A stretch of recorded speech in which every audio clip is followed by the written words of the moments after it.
Fist-bump diplomacy seems to have failed. Saudi Arabia has decided to cut oil production, seemingly in agreement with Russia's plans. Now US Democrats are up in arms over stopping arms sales to the Saudis. On Monday, the US Senate Foreign Relations Committee Chairman Robert Menendez called for ending all US weapon supplies to Riyadh. Menendez said that he would not allow any cooperation with Saudi Arabia until they reassess their stance on the Russia-Ukraine war. He effectively said that Riyadh had to choose a side between Russia or Ukraine and, by extension, the United States. The US and other Ukrainian allies have been trying to stop oil money from funding Russia's invasion.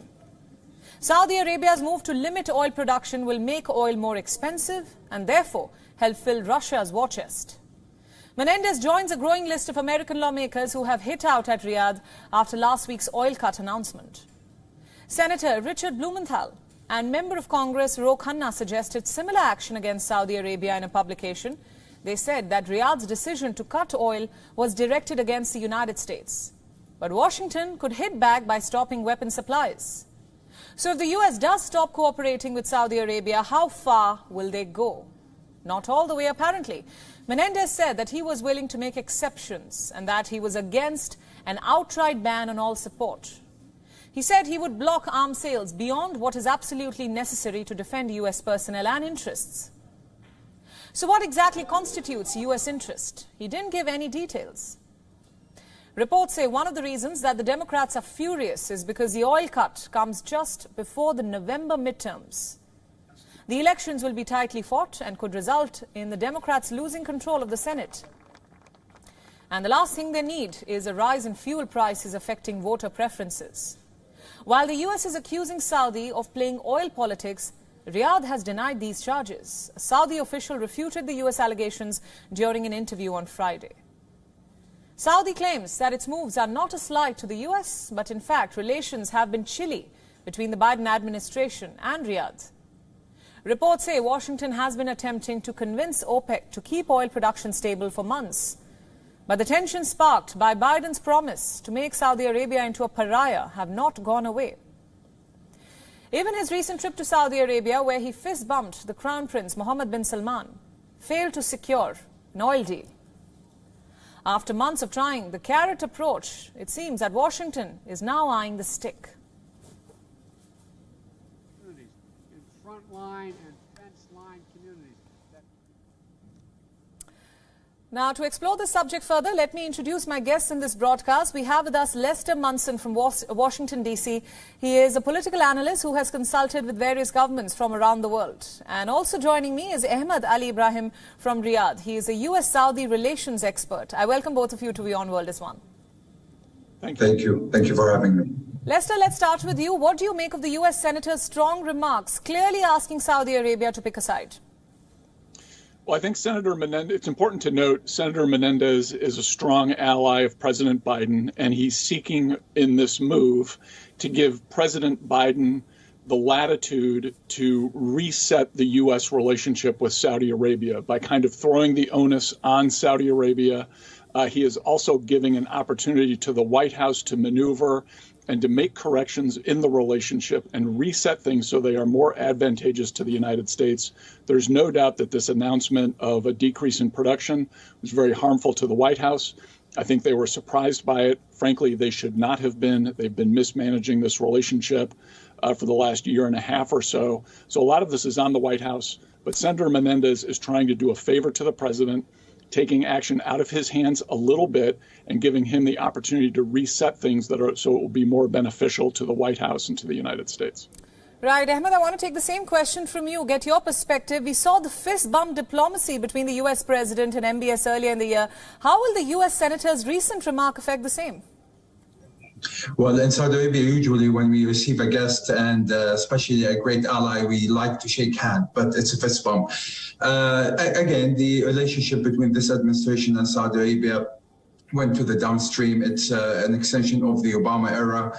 And basically, Saudi Arabia and the United States is tied by the hip. It's not about an election of the White House for 4 years. It goes deeper for 8 decades. This relationship has so many in common, rather a little bit differences. But as your honorable guest has stated that this cut came in a really bad time, was we call it the funny time at the United States, the midterm election and the president's election. Usually all these kind of voices start saying these kind of things in the floors.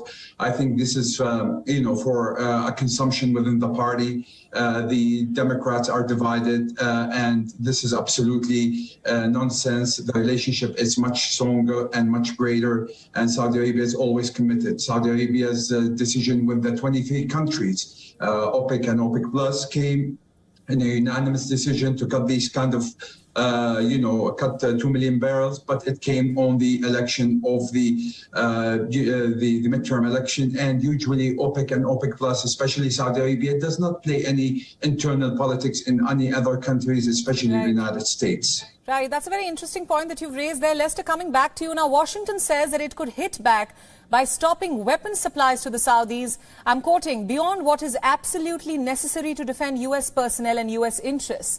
So I ask you, what are these U.S. interests? Well, the U.S., of course, is very interested in stability in the Middle East. It is very interested in the integrity of Saudi Arabia and other nation states in the region. It is, of course, a region of great turmoil. There are a number of conflicts, generally supported by Saudi Arabia's rival Iran. Iran and the United States are at dagger points in many places. So the U.S. has an interest in supporting Saudi Arabia, other countries in the region, as they push back against this Iranian aggression. So there's no doubt there's a commonality of interests. I respect the views of my colleague on the show, and I think he's right on many points. I do think Saudi Arabia is taking advantage of the situation a little bit and poking at the White House and looking to get more concessions from President Biden. As you would expect they would do under these circumstances, it is in their interest to do so. Hopefully, the United States and Saudi Arabia, which are at the end of the day close friends and allies and have many things in common, can resolve this behind closed doors and not out in public. Right. Ahmed, if I can ask you to respond to what Lester has just said and also add a question of my own, that the U.S. Senator clearly wants the kingdom to pick a side in the Ukraine war. Do you see that happening at all? Saudi Arabia already picked the side of peace. The efforts of the Crown Prince by actually releasing prisoners from Russia, and especially 2 Americans among these people who's been released. This is a sign of Saudi Arabia is trying to side with peace. We don't want to, get involved in any conflicts. It's enough that the conflicts we have in the GCC countries and the Arab nations. We have the biggest terrorist regime, probably 3,000 kilometers away from us. We have a lot of challenges in this region. So we are actually facing our own things on land. But we've never politicized oil. Actually, on the contrary, when Saudi Arabia and OPEC Plus decided to cut back, there's something called the spare capacity that is, it is very vital for these kind of terms. When the oil demand came after COVID and after the cyber attacks and after the war, there is a lot of unreal demand in the market. This has to slow down. Saudi Arabia and OPEC Plus, through all the history, has been actually normalizing the oil prices to a reasonable prices rather than the gas prices. So let's take, for example, now Germany, the Chancellor of Germany, and even Macron said, he was chanting and screaming about the U.S. policymakers, right, stop selling us LNG for 4 times what we used to get it from Russia. So it is in the U.S. interest to sell these LNGs at these prices. OPEC and OPEC Plus, they see their interest in stabilizing the oil prices at a certain level. Maybe it in a short term it will increase inflation, but in the long term, it's going to benefit everybody else. And all these kind of cuts are revisited in 2 months' time. If the OPEC Plus see that this is going to harm the economy in any way, the production is always, they can go to the capacity. So let's say tomorrow, a big war, start taking place. We need a capacity to pump more oil in order to cover these kind of, event that comes to us. And OPEC Plus has been known through all its history. It has been regulated well.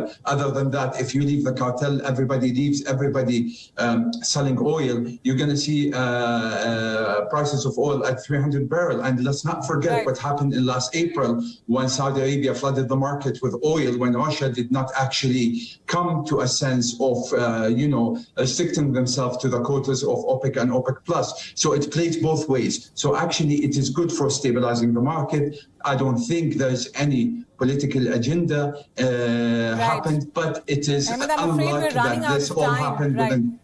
Right, but I want to thank you both for your perspective, unique perspectives each, and thank you for joining us on this broadcast with the latest.